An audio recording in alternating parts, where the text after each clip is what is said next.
Welcome back to another episode of the Next Man Up podcast. It's episode 57.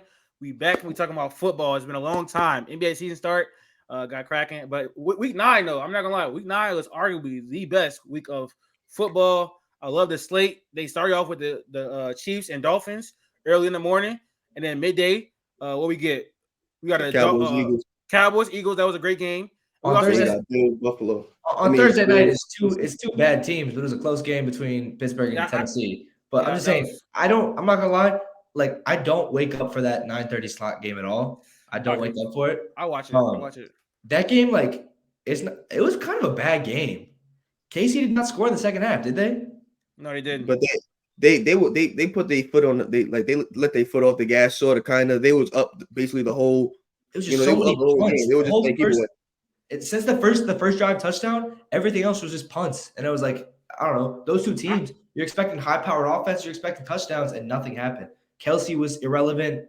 For the most part, Reek was irrelevant. Like, I don't expect Miami to have a high-powered offense against any type of good team. Oh, like, you never seen them had a high-powered offense. We're gonna talk about it. We're gonna talk about it. But to finish my monologue, it was a good week though. You know, we got Cowboys and Eagles, and so I like the way the NFL structured it this week because too many times this season we've seen like all the good games happening in the early slate, then the mid slate be trash, and then like the late night slate be a good game. But it was a great balance.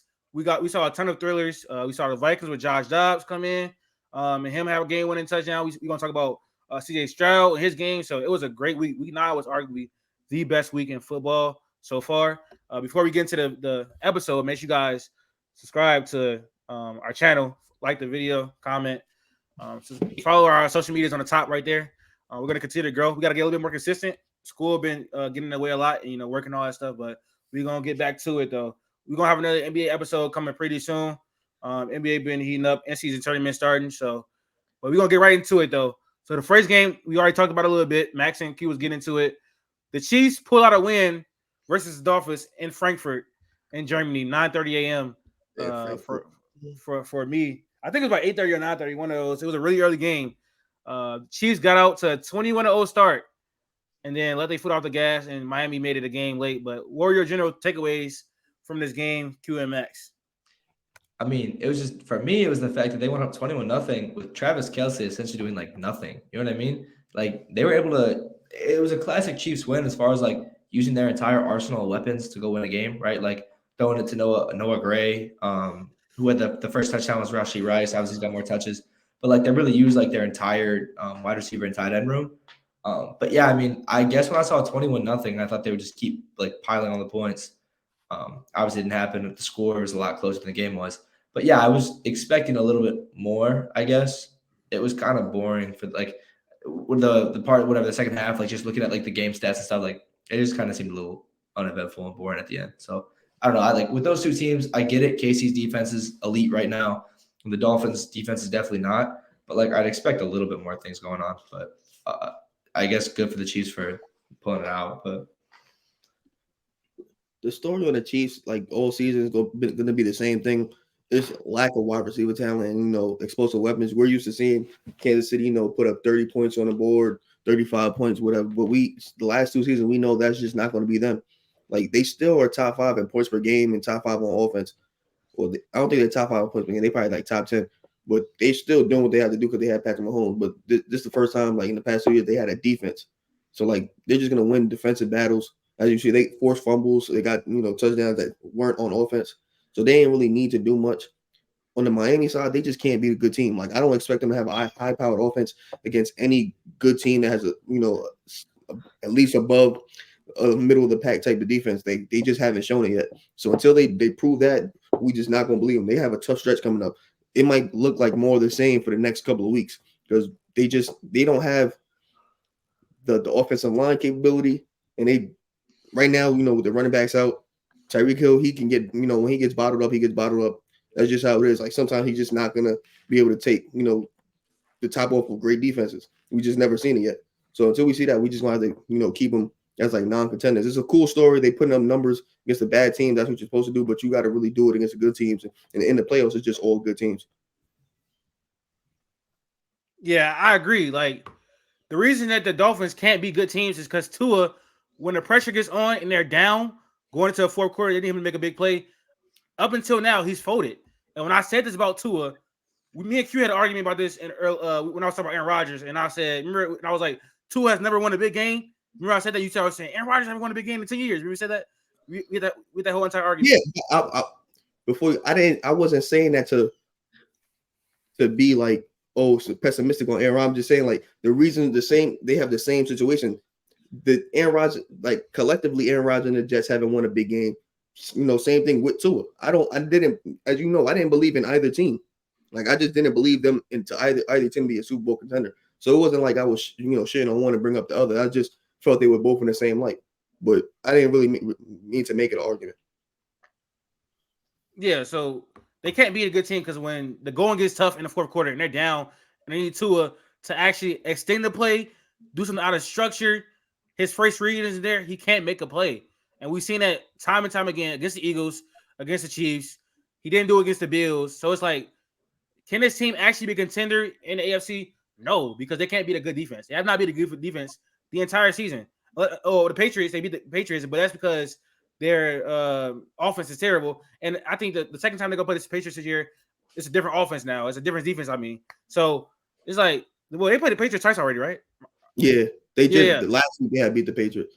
Yeah. And that was a close game until like, midway through the second half.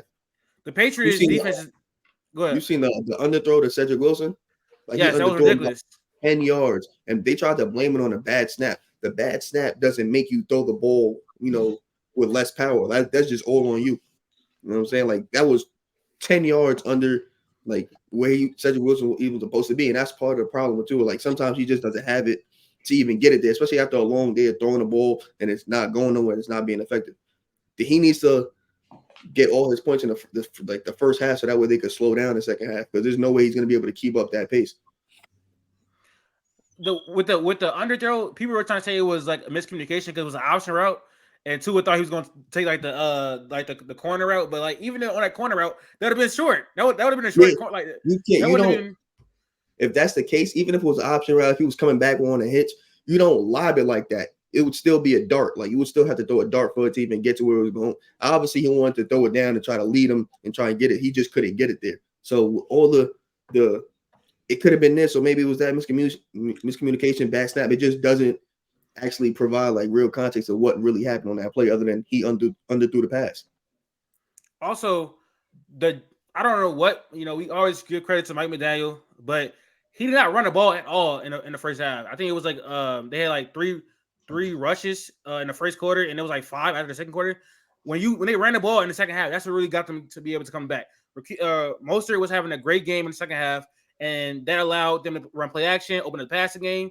But the Chiefs receivers, the Chiefs cornerbacks being really physical with the Dolphins receivers playing press man coverage. They had some penalties, but they would rather get a penalty than just let Tyreek Hill take the top off the defense. And they were playing really physical with their wide receivers. So the Chiefs defense played a great game. Spags is great, but you have to realize like if the passing game is not working, run the ball. And Tua wasn't terrible. Tua isn't playing terrible against these good teams. He's very, very pedestrian. And we convince ourselves every single year. We watched 4 games of Tua going berserk. We watched the first 4 games and we like, yo, he's improved. He's going to be MVP candidate. And then that he plays a good team and it all goes downhill. Like he's been a 3-4 week wonder for the last 2 seasons. So we got to learn to have some patience. Let the season play out because everybody was shouting like MVP candidate. Look, it's week 9 now and he's out the MVP race. And you know that Jaden, he was saying he would take him over Burrow, Herbert, all that crazy stuff 3 weeks in, and now he looks like a fool. So you got to just let it play out, bro. That's all I learned this entire season. Even my Sam Howell, Justin Fields, you got to let everything play out. Which honestly, stop. Don't even try to justify. Don't try and justify. After Sam Howell, that's when I texted the Sam Howell legacy game. It was like brother. I don't know if you watched Sam Howell, but like I said, at this point in time. That take is still kind of up in the air. Would you not say that, Q? You're muted. Sam Howell's putting up like great numbers, like not great numbers, but he's putting up like Played well against Every the time you Patriots. look out, he's going up. He's still putting up 250 yards plus a game. Like it's just not resulting to a lot of wins. So like him, just like over pure talent. Remember, he was supposed to be a first round pick. Over pure talent perspective, right now, what he's doing, like with limited, almost bad coaching outside of Eric Bieniemy, he's doing pretty well. Like if he probably was on a different team, he'd probably like if you swap him and Mac Jones. Not that this is a Mac Jones slander, he'd probably look a lot better. Like the I don't Patriots know. probably look I a don't know. lot better.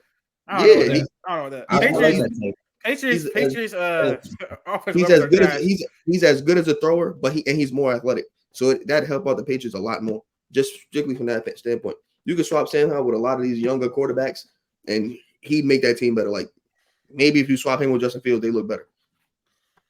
Yeah, so I don't know why you're saying that, Max. That take is still up for debate. I would like to say that the take is still up for debate. Okay, that's not clearly over yet. Until like Justin Fields gets like Atlanta and start balling out or something like that. That take is not an L for me right now. It's really not. Sam Howell's had a decent season. I think he's had like 14 touchdowns and 8 pitches, something like that right now. It's not the greatest, but you think about it. It's fine. Patrick Mahomes has 17 touchdowns and 8 picks. So I mean, you just compared Patrick Mahomes to Sam Howell. Cool, appreciate it. That's not what I did. Everyone remember that. You just compared Patrick Mahomes to Sam Howell. So that's cool. We're good. I'm just saying, you think he's having a terrible season? It's not as bad as you say. It really, it's sacks. The sacks are the worst thing at this point. The sacks are the worst thing. I'm not. Did I say it was a terrible season?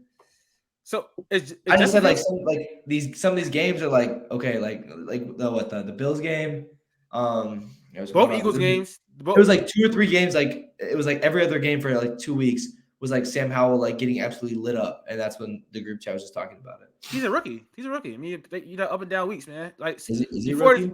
Is he a rookie? Yes, he literally is. He's only played what's his week 9? He's played 12 NFL games in his career.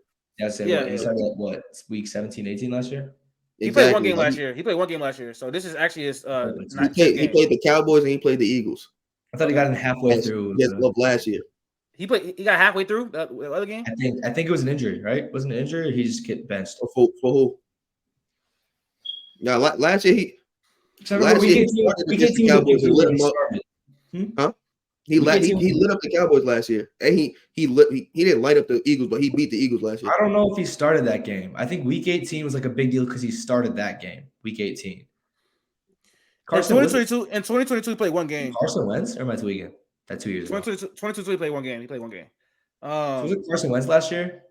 It was Carson Wentz. Not to get on the Sam Howell stick. I want to talk about the Chiefs because the Chiefs' offense has looked shaky. So like at moments in the season. And when I look at the Chiefs' outlook for the entire season, they have Patrick Mahomes. He's the best quarterback in the league. He's my favorite quarterback in the league. I would never, ever doubt him.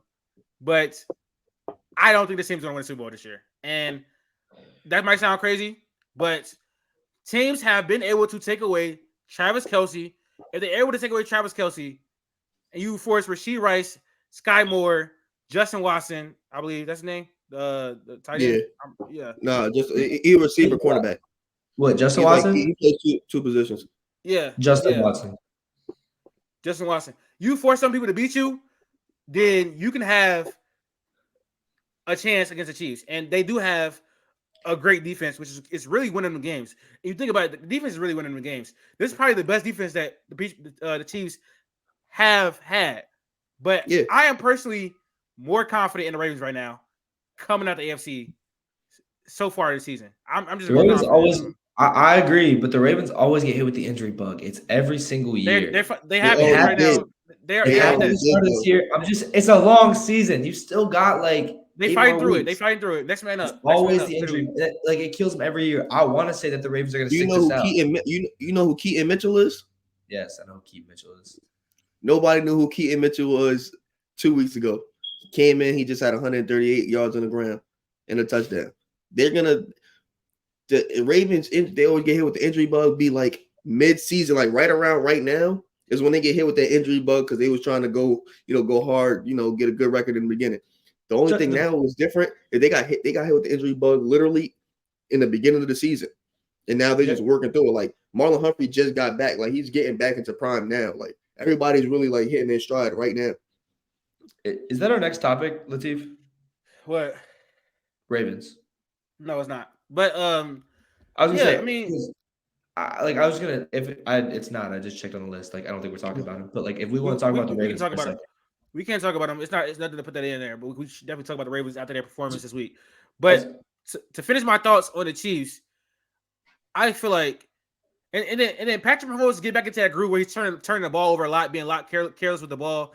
And if you're able to take away Travis Kelce, which is no small feat at all, but if you can give all your attention to him and make Rasheed Rice, Sky Moore, Justin Watson beat you, they've struggled. They've struggled. It's the truth. They just struggled.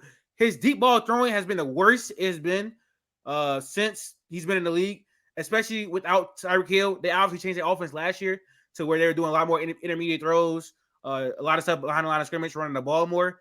But he has not been great throwing the ball deep this year, and that's a vital part of the offense. So I think a team with the Ravens, like who have a great defense, could potentially stop them. I can see the Bengals potentially stopping them. Like the Bengals defense is so situational. They play great when it matters. Like I can see the Bengals stopping them. Not the Jags though, nah, not the Jags. But I think the Bengals and the Ravens. The Bengals, I won't have them as like over them as contenders in the AFC. But come playoff time, and the Bengals hit their stride. They won a lot of games in a row. I don't know, bro. It's gonna be a toss up. I never doubt Patrick Mahomes. That's one of the quarterbacks you never doubt. I'm not saying that. I'm not saying like there's no chance they win it. But for me, they're not my pick right now. I got the Ravens going to Super Bowl. That's my pick right now. that's You know what I'm fine. saying? It's That's not week fine. 10.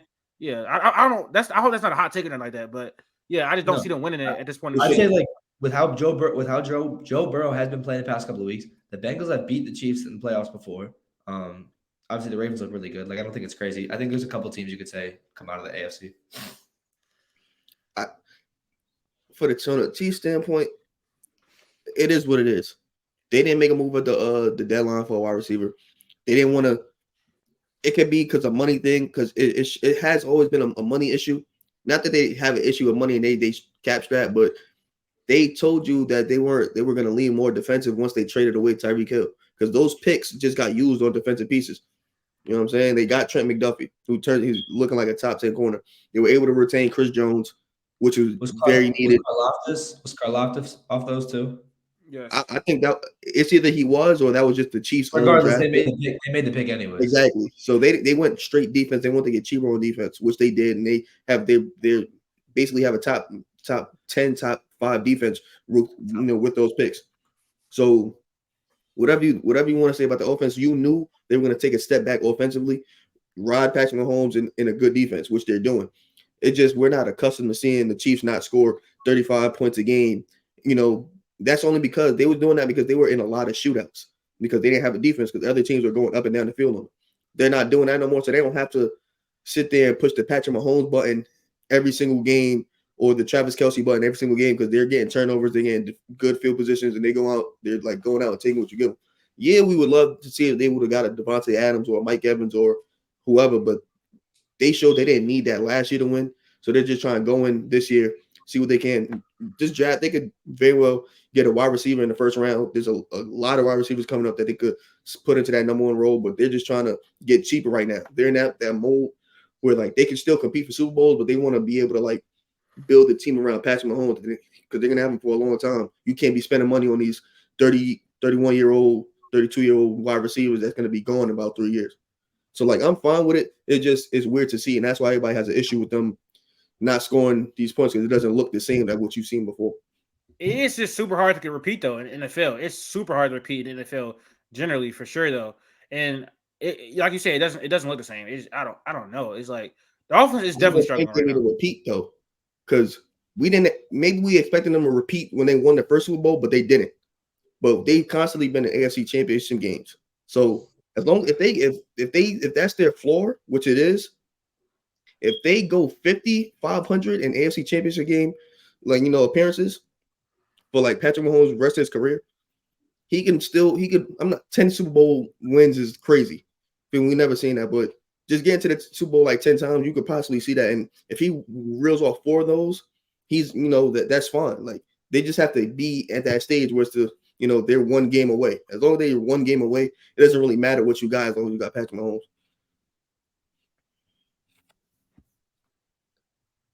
Max, do you have any concerns about the Chiefs' offense? What you've been seeing so far? like as of late, to be honest. No, because at the end of the day, like if there's one person you trust in the NFL, it's Patrick Mahomes, right? And still got Andy Reid as play caller. So I guess like I don't know, they have their issues up and down through the through the season, but like when it does come down to a one game playoff, you know what I'm saying? Like one game playoffs, like when it really matters, you focus on this team. Like the play calling and just the overall execution, like I get you can't have Kadarius Toney dropping balls like he was first couple of weeks, but like for the most part, like Rashee Rice is ball out and like he's played pretty well when given the role. Noah Gray played well. Like they go to their other guys and they trust their other guys and they work out for them. So I guess the only issue would be maybe getting the run game more consistent. But I mean, they're winning football games. At the end of the day, it's all that really matters. All right, let's move on to the second marquee. Oh, you are muted, Q. Well, I was about to say, as long as they win in football games, it doesn't really matter. Like you could nitpick, but as long as if you nitpick, it's better to nitpick in wins than it is in losses. Because you could go into the next week, still with your head held high, because you still come out with the W. It's easier to correct things when you're winning than not when you're losing, because it looks worse when you're losing. And Patrick Mahomes just said they're going to be able to get this offense together because they do owe it to the defense. But it's still 9 weeks left, basically in the season, so they have a lot of time. Hopefully, they can come into form come time in the playoffs because as great as their defense is, it is still prone to getting scored on. I feel like, honestly, it's a top 10 defense, but it's still the Chiefs. Like what the game they lost this year was against the Broncos, who was a divisional matchup, and they were bound to lose them eventually. It was like 15, 16 games in a row. They're going to lose them eventually. And the Broncos played them the best out of anybody. Well, played Patrick Mahomes the best out of anybody in the entire division. So I'm not really tripping on they lost too much. They got a lot of work to do on offense for me to be more confident in them actually making the Super Bowl this year. But the next marquee matchup of the day was the Eagles versus the Cowboys. Eagles survived. This was a very close game. It was a game of inches for sure. Go ahead. The last drive of the game was probably some of the most confusing football I've ever seen. But I'm watching it, and we're all talking about it, whatever. Me and my friends were watching it, and I just knew Dak would not score. I'm sorry.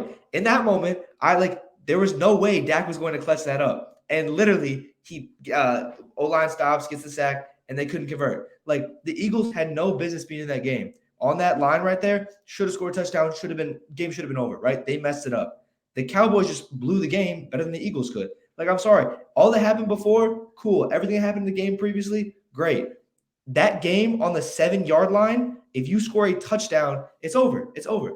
And the Cowboys choked it. Like, it was insane. It was mind-blowing to me that they honestly choked it. I thought there was no way. I was like, different games. Huh? So I think we watched different games. I'm just saying, the whole game happened, everything, right? The game happened as it did. Both teams, like Dallas had a chance to win the game. They should have won that game with a touchdown right there, and they didn't. And that's where I'm like, in these big time moments, if Dak is this top 10, like if top 10 quarterback play has been kind of mid, so he's in the conversation. If Dak has to be this guy, like he has to win. I'm sorry, you got to score that. The Eagles gave you a W. I don't know. I was so frustrated. Putting this ball on Dak when I'm not. Yeah, Dak was amazing yesterday. Dak was amazing against the Eagles. Like he was. I'm just saying. Great. It's just like that's what pissed. I'll go to it. This is what makes me mad about Justin Fields sometimes. Is he plays amazing throughout with the Broncos game. He played amazing, and then when it mattered, it didn't. Nothing happened. Coach it. See, and this is where we clearly seen two different games in that Bears Broncos game and this Cowboys Eagles game, because the reason why that Broncos game failed for Justin Fields, aside from him throwing the interception or fumble, whatever happened at the last drive, the coaches made a mistake. Instead of taking a field goal and having him come off the field with it, basically winning the game and allowing the defense to make a stop, they went out there and did something dumb. Mike McCarthy messed up this game from the start. Him every type of late game situation, it comes down to bad clock management and bad coaching decisions. Everything that comes from Mike McCarthy. Dak couldn't have done anything else other than what he did yesterday. He literally damn near played a perfect game. The Eagles were in the moment it matters. That's why I'm just like, that's where it's just different. It's that's where it's in that Jets game with the Chiefs. Mahomes played terrible, but when it mattered, he scored. And that's what makes a good quarterback and a great quarterback. And Dak's been under this narrative all the time. Is where is he placed? Whatever. That's a chance for him to be like, all right, we went into Philly. came out. I played great in the clutch. Got a win. We're going back. Let me ask you a question. Division. Let me ask you a question. The Eagles were were the number one team in the league going into yesterday, right? Mm. The Eagles were the number one team going into in the league yesterday, right? They were consensus better than the 49ers, correct? The 49ers demolished the Cowboys. But it was a close game between the Eagles and the Cowboys. So if the gap is that much bigger, then the Eagles should have blew out the Cowboys. But we know that wasn't going to happen. It's a divisional game. We see the Commanders and the Eagles play close. Are we really saying they're very close in competitiveness? The difference between the Cowboys and the Eagles in terms of playing is the situational football, and a lot of situational football is yes on the quarterback, but also on the coach. It goes hand in hand. That's how that works. Dak took his shots. He did exactly what he needed to do. It just didn't turn out. He took a sack. His foot went out of bounds, whatever. It did, but that didn't really mess up the flow of the game. Like they would have took 3 points instead of trying to go down and score, but that still would have never resulted in a win because they needed to score a touchdown anyway. The goal line play where you supposed to hit Shoemaker and he hit Ferguson, that was just literally a game of inches. Like it could have went either way. If it would have went as a touchdown, they would have said they got cheated. The Cowboys got cheated into winning and whatnot. But they lost, and now it's a good time to rag on Dak Prescott. When I don't think we should be ragging on Dak Prescott. He had a great game. I don't even think Dak should be mentioned in the downfall of this game at all. Dak was amazing in this game. He made play after play with his legs, with his arms. He was finding great passes. They just came up this close. Hold on. I'm going to kick the other one out. I don't know what's going on with that. Yeah. Anyways, we were talking about – I was saying, Max, and the result of the Cowboys losing, Dak should not be brought up at all. Dak was amazing. He made play after play after play. He made great passes. He made throws on the run. He scrambled outside the pocket, all that. They lost because of plays where they were this close to scoring. Not only that, on the last drive, it was pandemonium. Like he definitely should have spiked the ball. I don't know why they ran that play. They would have saved them more time and they would have just went down and spiked it. I didn't get that. I don't know if that was McCarthy. I don't know if that was Dak, but I think it doesn't matter. It's just confusion. I think what you're saying is confusion among everything. Somebody got to spike. Somebody got to tell somebody to spike the ball. They should spike the ball. If Jake Ferguson gets the touchdown, we're talking about a different. We're having a whole different conversation right now. That's what I'm saying. That was literally this close. I guess okay. So I'm not trying to blame Dak for playing bad all game. That's not it. It's just in that moment. That's what matters. Is that play right there on the 7 or whatever yard line? They got 2 chances from there. The play at the end. He threw the ball and they were this close. But you don't blame Dak for something like that. You don't blame Dak for being this close. That's literally an inch. 1 inch changes this whole. You flip your whole soliloquy if Jake Ferguson gets the touchdown, which was an inch away. Dak was Dak supposed to throw it to him and then go run over to him and push him in? Nah. Blaming that on Dak is insane. Actually, that's nowhere your fault. It was no. I am blaming it on the last 45 seconds, right? That was 45 seconds. The last 40 seconds of that drive where he took a sack. He should have took a sack. The sack was on him. I mean, obviously a holding and all of that, and he still basically was an inch away from scoring a touchdown. But they didn't score it. It didn't matter. They didn't score it. Dak was probably the best player on the field on both teams. Now you're in a completely different situation. I don't think it was close. I thought that play might have scored at the end. We threw the CD. That was dumb. I mean, again. I hate that pass. I hate that. That was dumb. And on the flip side though, the way the Eagles crumbled, the Eagles defense, the way they crumbled was insane.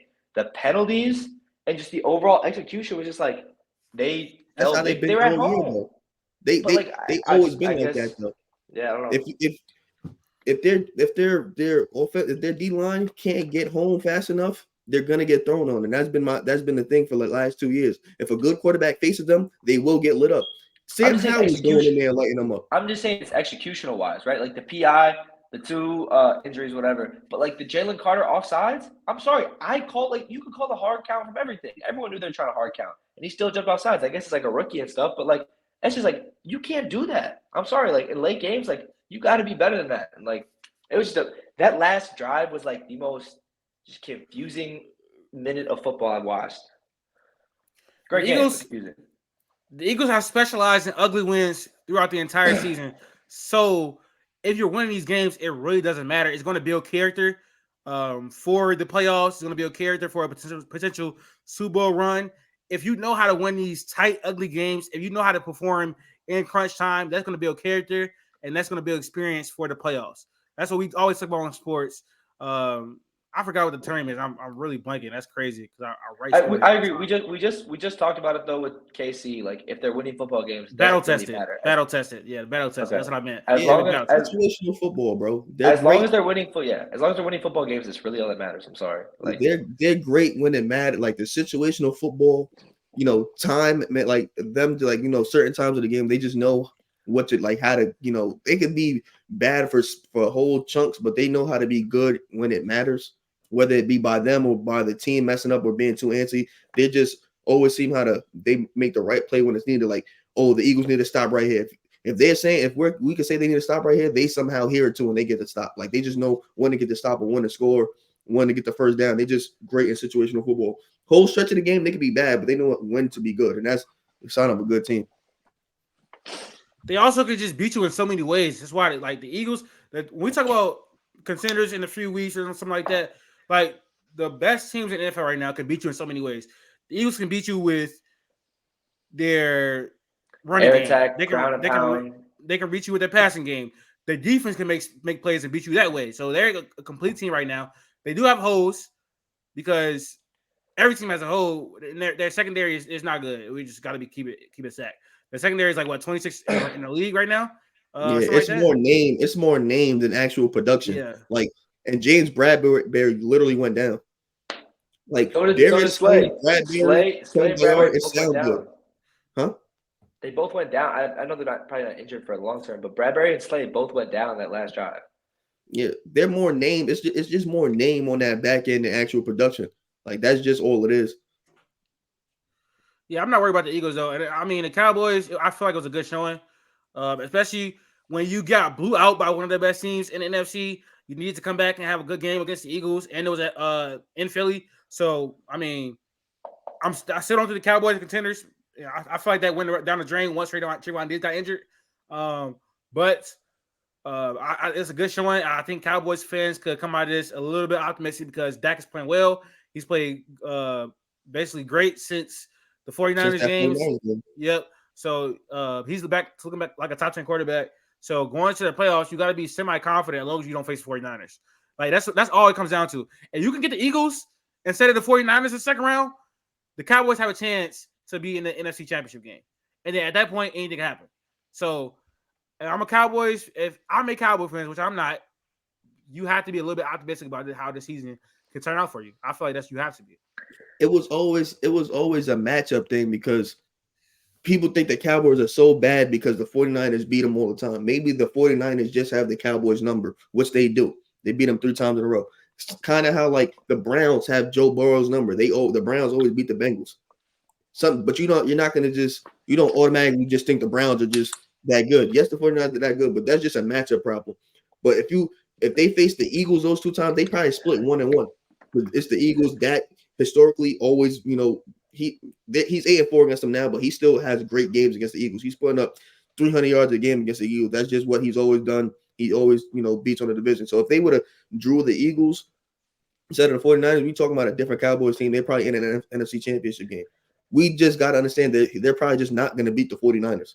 But they seen the Eagles those times. We have a lot of different discussions because if they would have beat the Eagles yesterday, we're probably still won't say they're a number 1 contender because they beat the Eagles, who was a number 1 contender.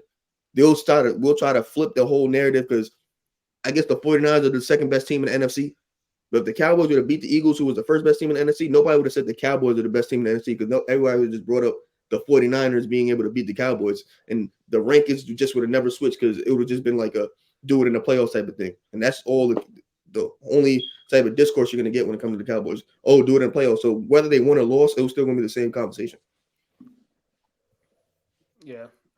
We can move on. CJ Stroud set a rookie record for passing yards. I think it might have been in touchdowns as well. I think he's the youngest quarterback to have a 5 touchdown passing game or something like that. So CJ Stroud has been lighting it up this season. Had a few down weeks. I'm going to name quarterbacks, and y'all are gonna tell me. I'm gonna name a few quarterbacks, and y'all gonna tell me whether y'all rather have CJ Stroud or this quarterback. I'm gonna give y'all names.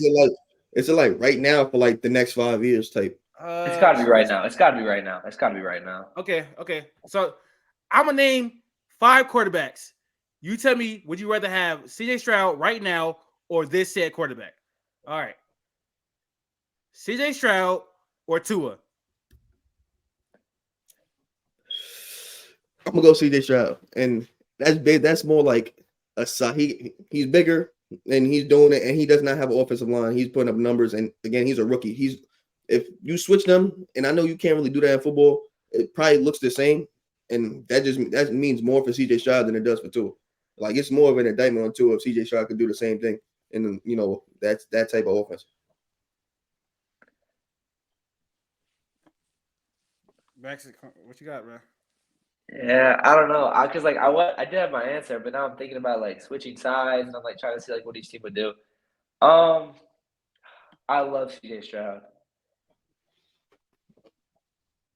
I gotta go Tua. I'm sorry, I gotta go Tua right now. I don't know. Yeah, I was like, again, if we're talking about like next couple of years, I'd probably take Stroud. I think Stroud's upside is, in my opinion, could be higher than Tua's. So, but right now I'll go with Tua. I'm gonna go CJ Stroud. I feel like he's elevating weapons right now on the Texans that are way worse than what you have in Miami. And if you switch those players, I think Miami it stays about the same. He has a stronger arm.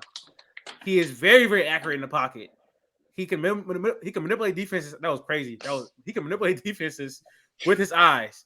He can get outside the pocket and make plays. So it's like I'm going to CJ Stroud. Like he has a rushing ability too, which Tua don't really have.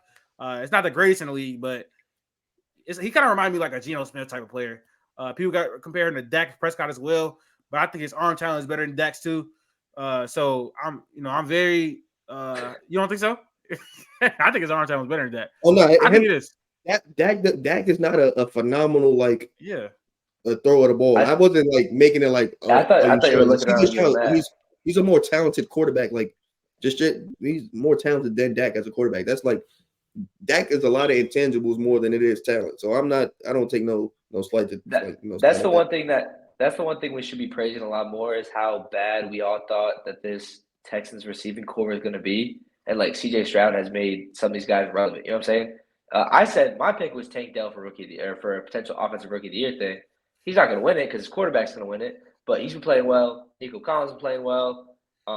Noah Brown obviously played well this time. Dalton Schultz has been great. Like he's been making these like receivers look a lot better than like if he had a Waddle or if he had a Tyreek, like I agree, it would be scary. But all right, next name up is Jared Goff. It's CJ Stroud. CJ Stroud. I'm taking CJ Stroud here. That's another person that he was compared to coming out of the draft. He was just a more mobile Jared Goff, which is it shouldn't be no slight to say that because Jared Goff is still quietly always been putting up numbers ever since he came to the league outside of the Jeff Fisher year. But I think I messed up because to be honest, I would have Jared Goff over Tua. I think so. I probably messed up. It's fine. I'll put CJ over Tua. The way that I was thinking about that, but I would rather have CJ over Jared Goff. I think I just messed up my whole list now. Arm talent is about the same. Jared Goff does so one of the best D-balls in the league, but CJ Stroud also offers that mobility factor that Jared Goff doesn't give you. So I got to go CJ Stroud. It would be put in a situation like if he was on Detroit with that great offensive line, that run game, and those receivers, he'd probably be doing almost the same thing. He probably still stay his rookie woes, but you could deal with that. You understand he's a rookie. He's putting up damn near the same numbers. He almost had 500 yards. I'm not calling these quarterbacks mid, but like with all these mid-tier quarterbacks, like I don't know. I think like mentally, like I see them all at the same spot. But I think I did mess up with my first one. I'll be honest. I'm taking CJ Stroud. He's actually having a better year than him. I don't know if y'all know that, but he has 14 touchdowns and 1 interception and more yards, a higher QB rate. He's just like actually having a better year.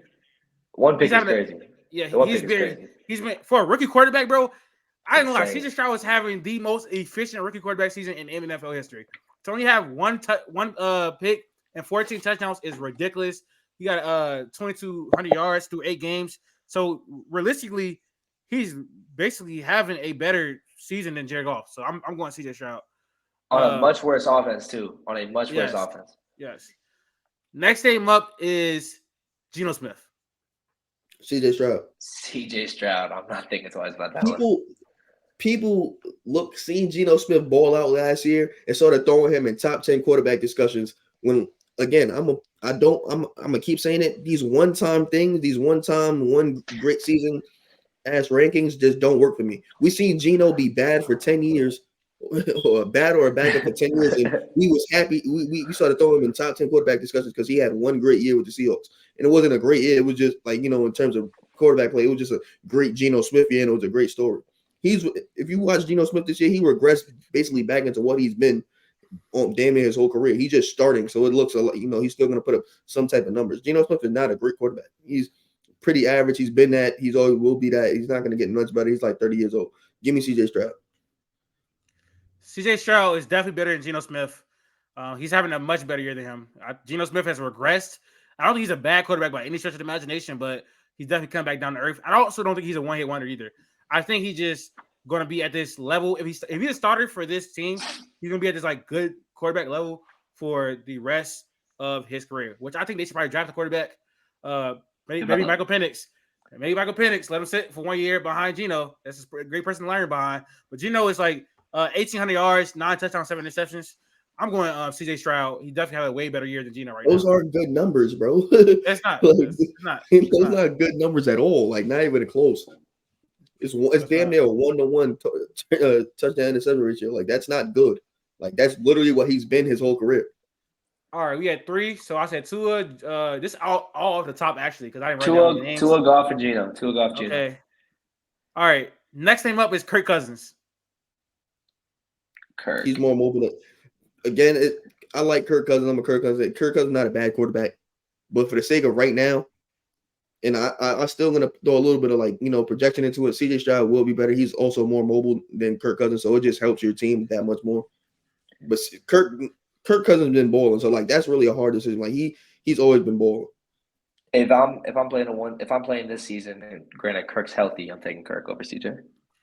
I'm also taking Kirk. I think Kirk is just better right now. Like we seen him with the Vikings offensive line coming this season. Everybody thought it was gonna be bad, but actually it's been good. So I can't even say the offensive line Christian Garrison has been good. Yeah. But he's sure on like one side for them. So they got it's been okay. And they just traded their they left guard to Jacksonville, who was actually one of the better left guards in the league, Ezra Cleveland.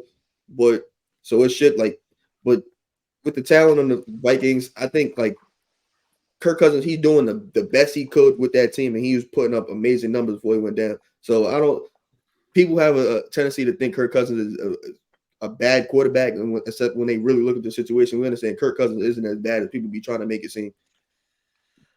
I'm going to go Kirk here for sure, though. I think he was an MVP candidate before he went down.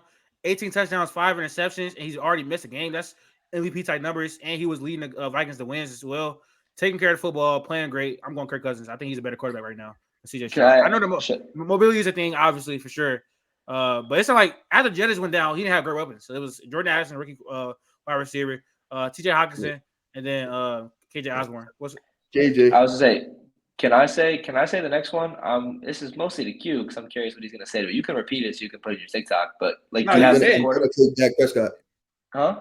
I'm gonna take back Dak Prescott if that's what you're about to ask. CJ Stroud or Anthony Richardson. This is projections. CJ Stroud or Anthony Richardson. If it's projections, I'm taking Anthony Richardson. If it's right now, give me CJ Stroud. Well, I mean, yeah, because he's injured. But I'm just saying, let's go next year. Going into next year, who would you rather have? Anthony Richardson, CJ Stroud. That's what I'm saying. I want to ask you this one. I can't fully answer that question because I got to see what both teams do in free agency and the draft. But the Texans, right? You have your own team. It's the same team. It's the same team on both sides. You want to pick your quarterback. Who you picking? Same team. You can build whatever team you want. You can run whatever offense you want.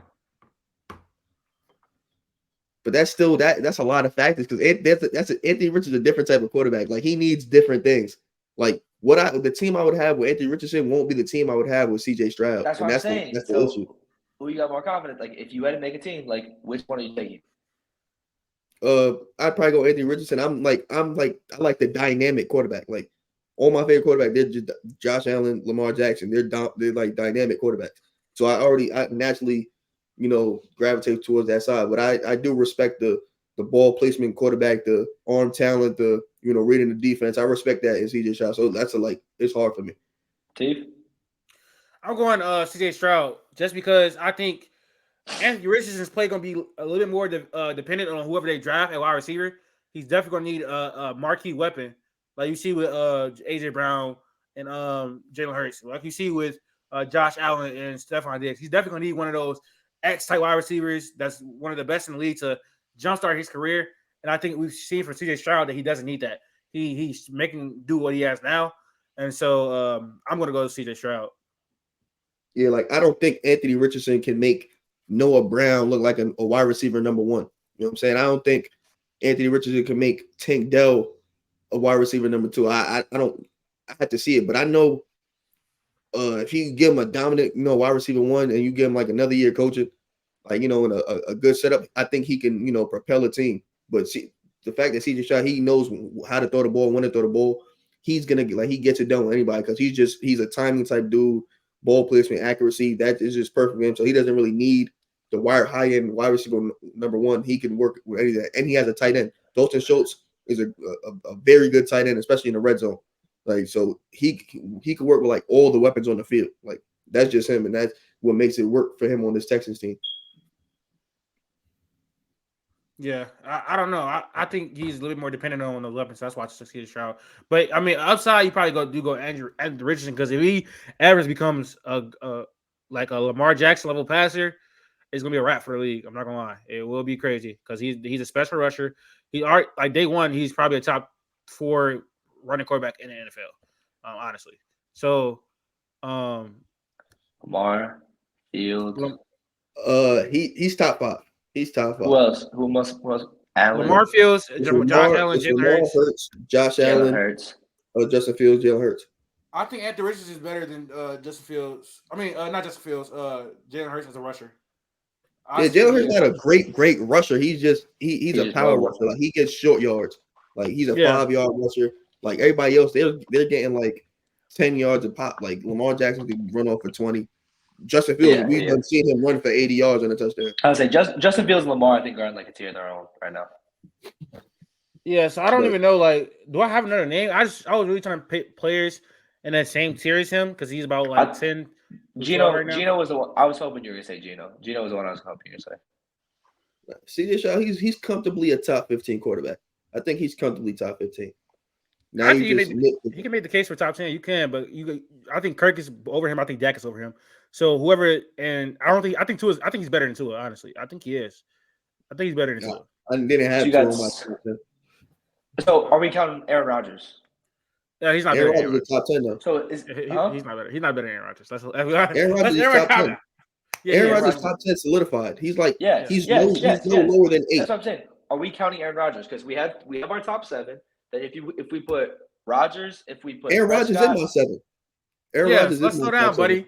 Aaron Rodgers is in the top 7. I don't know what you're talking about. I don't know 7 quarterbacks better than Aaron. It may have sounded like it's Aaron Rodgers hated when we were talking about the. I don't hate Aaron Rodgers. Aaron Rodgers is the top 7 quarterback. Stamp, like right there. Stamp. Like I was talking about this today, and apparently he posted about this. Like Aaron Rodgers is most definitely coming back at the end of the year. He's most definitely coming back. They're not in playoff contention. He wouldn't be. He would not be. I think they will be. All that for antics. He's just trying to instill some. I'm just saying that's my sneaky suspicion. If they make it to week 18, they need to win. Aaron Rodgers might be playing in that uniform.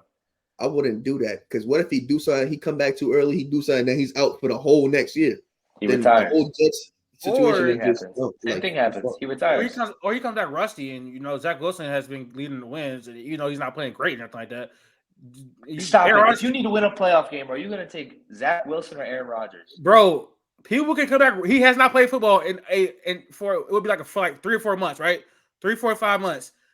He can come back rusty. Give me a 38-year-old rusty. Aaron Rodgers hasn't played real football since last year. Since January, bro. He hasn't played real football since January. He played in the preseason.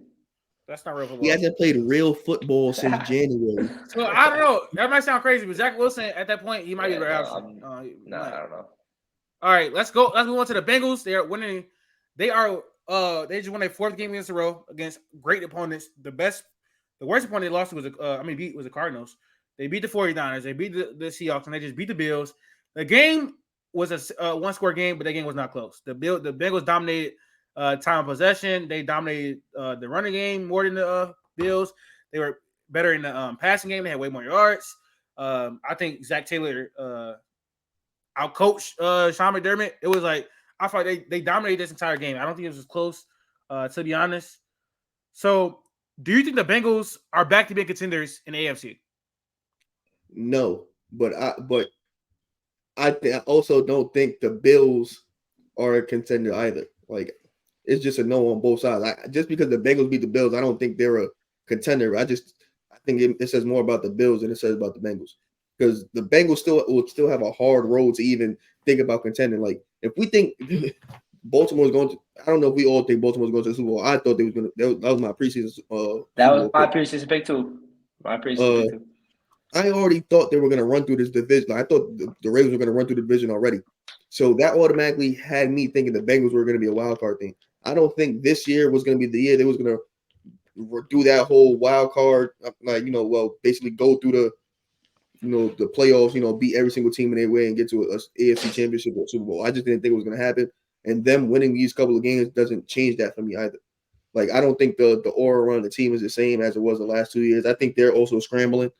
Like, because they have a thing to do with, T. Higgins. They also have contracts that they had to come off of or maybe pay guys.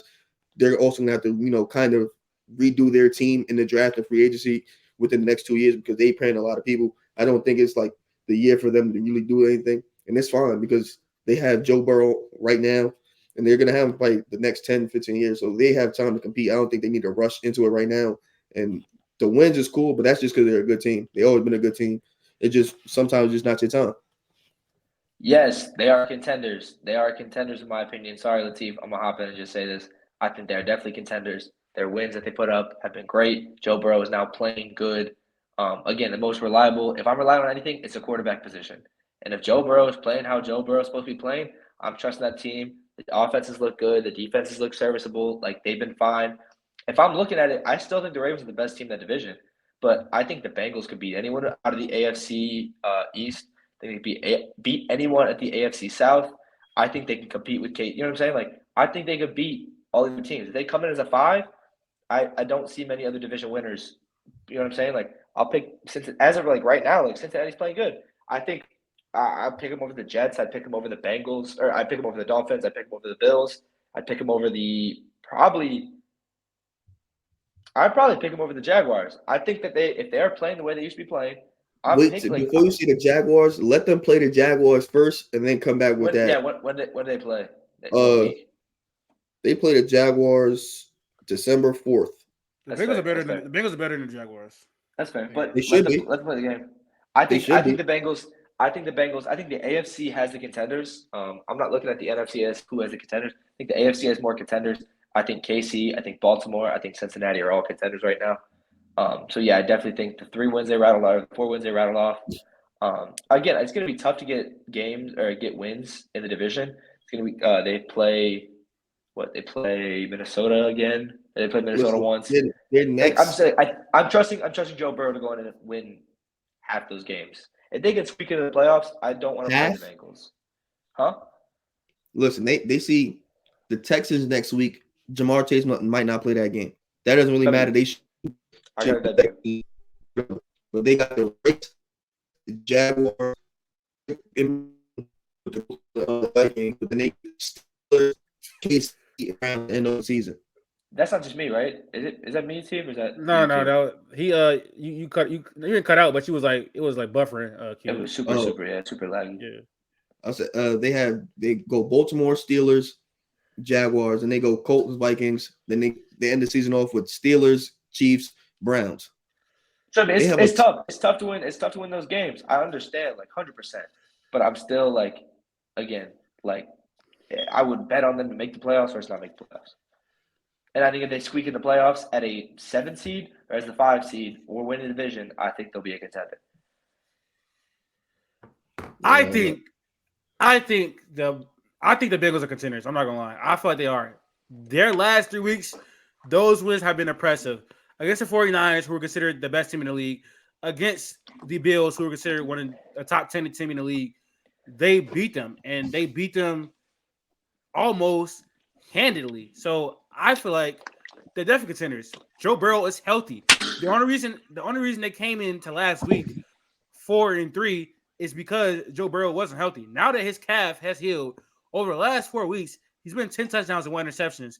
He's been one of the best quarterbacks in the league over the last 4 weeks, and he is back to being the second best quarterback in the league in my estimation.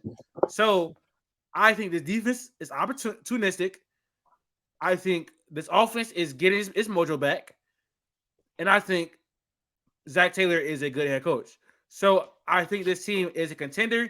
It's a well-built team. Are they like the Ravens or the Chiefs right now? No, they have a tough schedule, but I definitely see them beating the Browns with how Deshaun Watson is playing. Do they play Ravens again or no? Yeah. They lost. I had them splitting with the Ravens to open the season. I'm not going to go away from that. I think they can split with the Ravens. They can get one on the Ravens. It's going to be a tough game. I'm not just going to pistol it in for them. They play the Chiefs, who they have been known to beat in the regular season. So they definitely has a shot to make the playoffs, which I think they definitely will. And I think they are contenders. Like, are they number 1 and number 2? No, but I think they are contenders to possibly do something in the AFC playoff race. So that's where I'm at on that. Let's talk about the Bills, though, Q. Let's talk about the Bills. What you seeing from your Bills that got them losing 3 out of the last 5? What's going on? It's easy to just say it's just injuries, but like it's a combination of injuries, lack of offensive identity, and coming out slow. Wow, Josh Allen, between him getting the coaches want him to, be less Josh Allen and more like, I guess, like, Joe Burrow, Mahomes, or whatever, one of those take the check downs and type, quarterbacks. Yeah, that, like, all the noise, the turnover, whatever, which it doesn't really mean anything because he has about as much turnovers as basically the rest of the quarterbacks in the league in the top 10. They just overblow when it comes to Josh Allen. That's beside the point. The turnovers aren't helping. The indecisions aren't helping.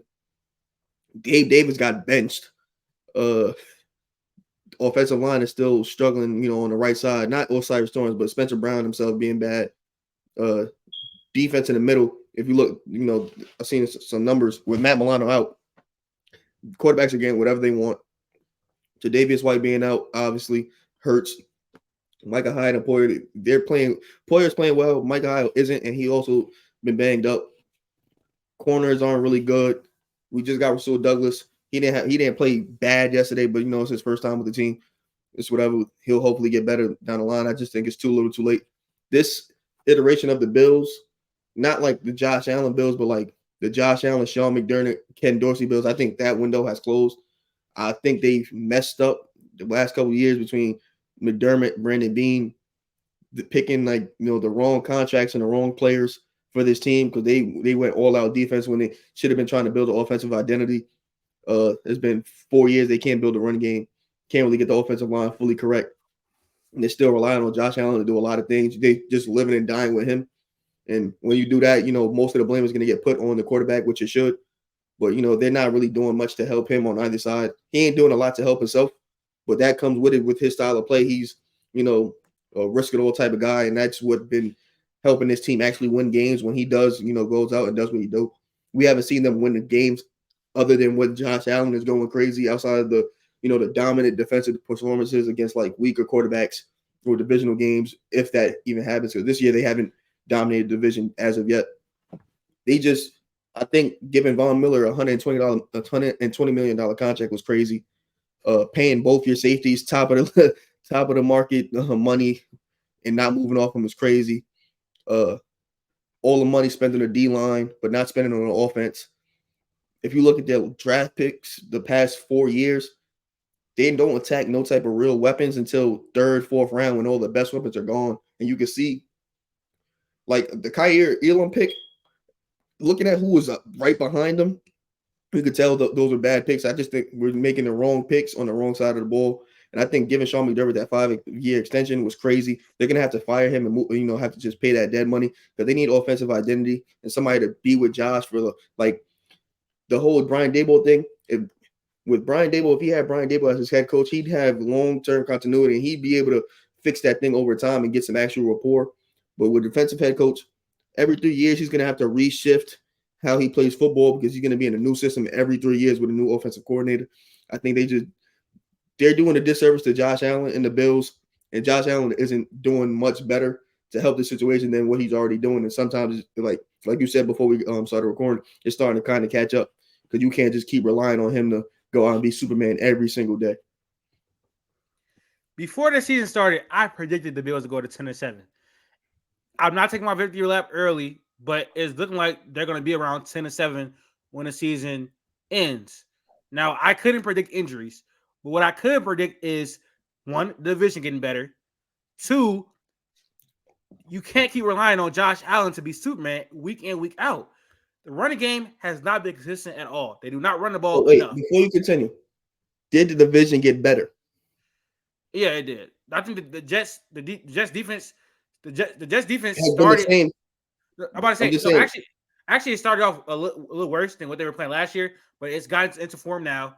And then they played how they played last. They're basically playing how they played last year, which was like a middle of the pack team. And the Dolphins, they're doing the same thing they kind of did last year. That's what I'm saying. I don't think they got better. But Tua is healthy now, and they have the division lead now. When they didn't have that last year, is what I'm saying. Yeah. So if Tua stays healthy, then they might keep that hold on the division, especially if they split with Buffalo. Now, yeah. I felt last year, if Tua was healthy last year, I think they could have won the division last year. He just wasn't healthy. Okay. I just don't think the division got better. I think it stayed the same. If Aaron Rodgers was here, if Aaron Rodgers was playing, I'll definitely give that to you. I definitely give the division got better. I don't think the Dolphins got better. Obviously, I don't think the Patriots got better. The Jets, in theory, should have got better. But since Aaron Rodgers is not playing, I don't think the division got better at all. I think the Bills are just doing it all to themselves. But go ahead. I couldn't predict injuries, but it's really derailed that season. They lost Matt Milano. They lost Tre'Davious White. Micah Hyde got injured last game. Jordan Poyer is out for the season, right? He's just playing banged up like he was last year. Jordan Poyer is playing injured. So they had injuries on this defense the entire season. Von Miller is not Von Miller is a shell of himself. He's not what the Von Miller we used to seeing. They owe him a lot of money. So this Bills team is going to be a first or second round exit. And that's the reality of it. I don't trust them against the Bengals. I don't trust them against the Chiefs. I do not trust them against the Ravens. With defenses that can stop them and offense that can put up points on their terrible defense, I don't trust them. Josh Allen is a top 3 quarterback in the NFL. I'm not taking it away from him at all. But you're asking a lot of him when you don't have a good wide receiver 2. Gabe Davis is not a good wide receiver 2. If teams are able to stop Stephon Diggs, like we see the Bengals did yesterday, it makes it really hard on your offense where Josh Allen is your best rushing threat as well. So it's like, and then Josh Allen is going to turn the ball over, whether it costs him or not. Like last week, it didn't cost him. No, last game it didn't cost him. The turnover that cost him was. That's the thing, though. It usually doesn't. A lot of Josh Allen turnovers, whether it be pick or fumble, are first half interceptions or fumbles. And they interceptions are bad, but not all. Not all turnovers are equal. I'm gonna lose. The interception he had yesterday, if he didn't have the interception, it wouldn't have meant anything. The Bengals didn't capitalize on that turnover, so it was almost like it didn't happen. It was almost like a 3-and-out. Then they got a 3-and-out, and they right back at it. So it's sometimes the interceptions don't really mean so. Against the Jets game, those interceptions matter because those were in dumb backbreaking moments when you had a chance to win the game. But not all the time where his interceptions really lead. His interception yesterday didn't lead to anything that caused him to lose the game. But again, they're asking a lot for Josh Allen to do. Yes, he's a top 3 quarterback. Sometimes it's just not going to work. With Patrick Mahomes, he doesn't have the offensive talent. He's playing like a game where he has a top 10 defense, a top 5 defense to rely himself on. If I'm not saying like Josh Allen, he had a top 5 defense, it'd be a lot easier, but it'd be easy to win some games when your defense is playing lights out. Like we seen the Commander game and the Raiders game where the defense balled out and got turnovers and pressure and everything. Josh Allen in those 2 games, he didn't play super well. He just did exactly what was in great field position and capitalized. This defense is getting chewed up every single play. Like there's no 3 and outs on his team. The only way the Bills get a stop is if they get a turnover. Okay. Yeah, but I just don't trust them in the playoffs. I think this is not the year. And it's crazy because they've been on this cusp of contention or been in contention for the last 4 or 5 seasons with Josh Allen. And it's like they got a lot of work to do because this defense is not only injured, but getting older. Micah Hyde and Jordan Poyer has been with the Bills for like 7 years. Yeah, they're like Von Miller. Yeah, Von Miller is about to be out the league. Von Miller is about to be out the league. So this defense is old. It's injury prone now. Gabe Davis is not a good wide receiver too. So this team has a long way to go, and it's like they can't get over the hump, and it's kind of sad to see. Go ahead. Well, if this was if they were supposed to win, it had to be this year because next year they're going into next year with this same team, $30 million over the cap. Like that, the year after that 2025 year, they'll have $40 million in space. That's all cool, but next year they're kind of messed up. They can't get out of Von Miller's contract until after next year anyway, and that's kind of what frees up space. They're gonna have to do that anyway. They should have moved off Micah Hyde, try to get some draft capital to try and get young talent to fill in with this team while they're over the cap. It's just the front office. They just and between him, Brandon Beane, and Sean McDermott, they just kind of derailed. Like based on their signings, they kind of messed up the flow of the team. Like bringing in all the defensive talent wasn't what you needed to do. I think they need more offensive identity more than being a great, super great defense. I think that comes with like this talent. They weren't bringing in the right talent. They were just paying for it instead of really developing it. Okay, so next topic up is top 5 MVP candidates heading to week 10. I'm kind of struggling with my 5th pick. I don't know if I want to put Tua here because he has literally not beat a good team yet. So I think. Do you think he's still in the top 5 Tua? I'll let him be at 5 because the MVP conversation at the end, at the forefront, it's still a numbers award, and he's still gonna have top 5 numbers. But when it comes down to like the aesthetic and the difficulty of games and teams played, then that's when you decipher like who's like 1, 2, 3, or 4. But just for the sake of the numbers conversation, which is probably like 70% or 60% of the award, Tua has to be in the 5. All right. My top 5 MVP candidates right now in the NFL, at number 1 is Lamar Jackson. That's clear. They're arguably the best team in the NFL right now. He's having a great season, statistically passing the ball and rushing the ball. He's leading the top offense in the NFL. Number 2 is Patrick Mahomes. He still struggled, but his numbers are great. The Chiefs are one of the best teams in the NFL. That's Patrick Mahomes, number 2.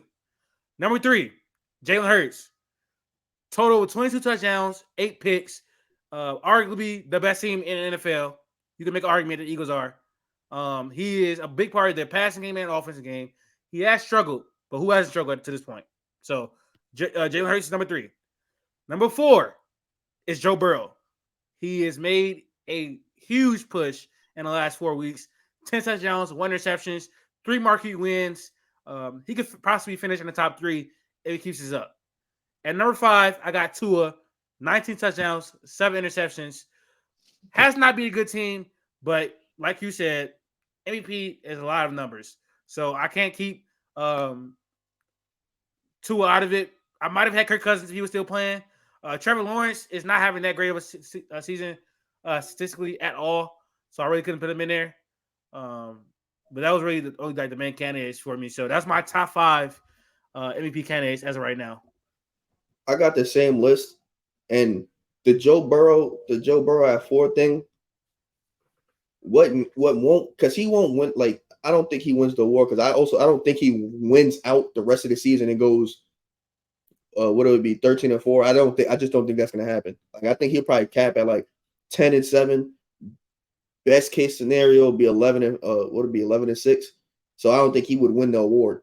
But since like the story for him is like the coming on late, after being injured, having playing bad in the beginning, him coming back, coming on late would be the story for him. But he won't have the numbers because he'd be based on right now what he's projected, he'd be like 1,000 yards shy of like a Tua or a Patrick Mahomes, like maybe it's even a Jalen Hurts.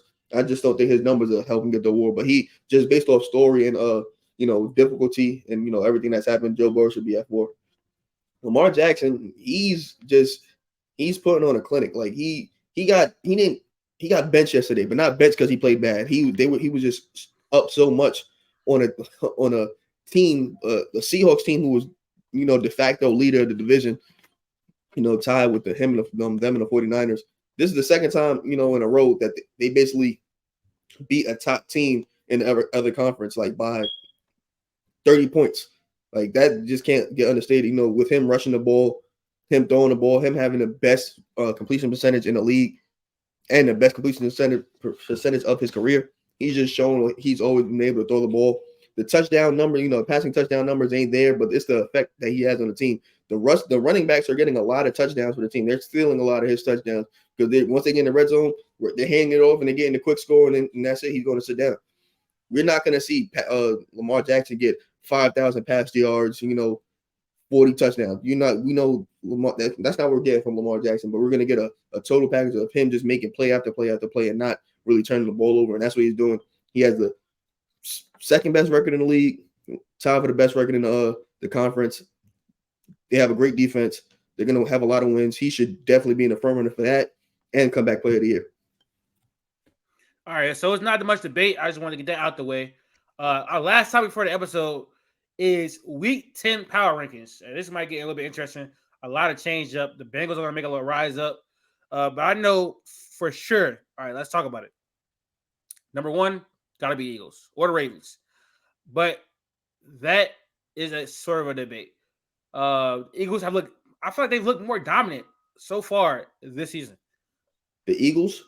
The Ravens. The Ravens look more dominant than the Eagles, but the Eagles got the wins.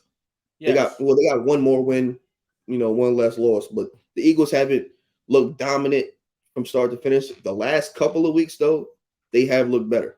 Like between the Dolphins game and the Cowboys they didn't look great, but they looked as great as you can against a divisional opponent that knows you super well. Those games are always going to be close, so I don't take what they do against the Cowboys in terms of a grand scheme of thing like too much heavy into it, because I already said already precursor that the Cowboys play the Eagles well and vice versa. So those type of games, I don't expect him to play, super off the charts, and he still has been great. His turnovers have been Jalen Hurts' turnovers have been down since week 5, so he's playing better. So when he plays better, the team will play better. AJ Brown's going off, so they're winning games how they win games, and that's all you can ask for. Yep. So, but I mean, their losses are to the Colts and the Steelers this year. I'm gonna give the Eagles the benefit of the doubt. They did just beat the Cowboys. They have looked pretty impressive. They haven't been the dominant wins, but they played good football, and even though they played great in close situations, I'm gonna give the Eagles number 1. As long as you don't got no pushback on that, then we can put them at number 1. But I think we got to have the Ravens at number 2 for sure. So Eagles number 1, and then 2 Ravens, 3 Chiefs. And then 4 is where it kind of get interesting. 49ers probably. I'm not gonna knock I'm not gonna knock them because they didn't play. I don't think you push down teams because they didn't play. Like when Dallas was on their bye, I didn't want them to fall super down on the power rankings because they didn't play. They didn't have a chance to go out and show what they did for the week. So I guess 49ers can still be we still believe they're a top contender in the unless the you league. Want to put the Jaguars at 4. 6-2. I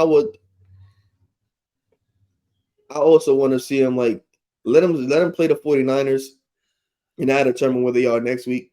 But as of right now, I still think the 49ers are a better team. All right, you got the 49ers at 4. At 5, you got the Jaguars, I want to say.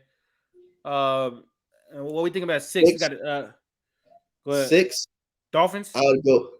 It's between the Cowboys and the And the Bengals for me. Dolphins. Cowboys and the Bengals. Oh, you said the Dolphins? The Dolphins So are yeah, 6-3. those three should be right, right behind each other. However order we put them. Okay, so the Dolphins have not been a good team the entire season. No, The Bengals but they got a lot of wins. I agree with that, but they only had one more win than the Bengals, and I think the Cowboys had a good showing against the Eagles, the best team in the NFL. So that's where it gets interesting. But do you think on a neutral field, do you think the Dolphins beat the Bengals or the Cowboys? Oh no, I think the Bengals are better than the Cowboys and the Dolphins though, because I think I believe in the Bengals as an entire unit, entire team more than the Like Cowboys. I feel defense, like. offense, Yes, you know, yes. coaching. So then, if you believe that, then the Bengals should be 6. I'll put the Bengals at 6, the Cowboys at 7, Dolphins at 8, and Now, then at number 9. this is where there's a lot of teams that fit into this one little area. Like there's a lot of teams that fit in this one little area. Lions are on the cusp. Seahawks still there. Who else? Steelers, Browns.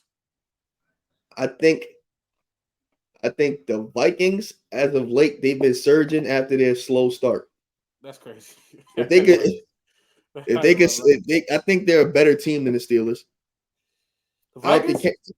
Yeah. I don't know about that. It's marginal. It's marginal. But they've been playing since week 3. They've been playing much better football. Like they've been playing a lot better football. But they also haven't had a real challenge. Like their next slate of games are going to be pretty weak. With Josh Dobbs, they could probably win 3 more games, and they could be looking at an 8-4 record. Maybe it's like me trying to cling on to my Vikings, but not my Vikings, but like my belief in the Vikings. But that was more like with Kirk Cousins. Like if they had Kirk Cousins, I'd definitely have them at that 10 spot. We at 9 right now. We need a 9 team. The Browns are still 5-3, and they just beat who they just beat the Cardinals 27-0 last week. Detroit should be 9. Detroit? Yeah, they're 6-2. Really? They just had a bye. I can't knock them off the top 10. Yeah, they did have a bye. Yeah, I'm not going to knock them from not playing. So number 10 is probably Bengals. Not Bengals. I'm tripping. I want to say Browns. Either Browns. Do you think the Browns, Steelers, or I'm looking at it right now. That's really it.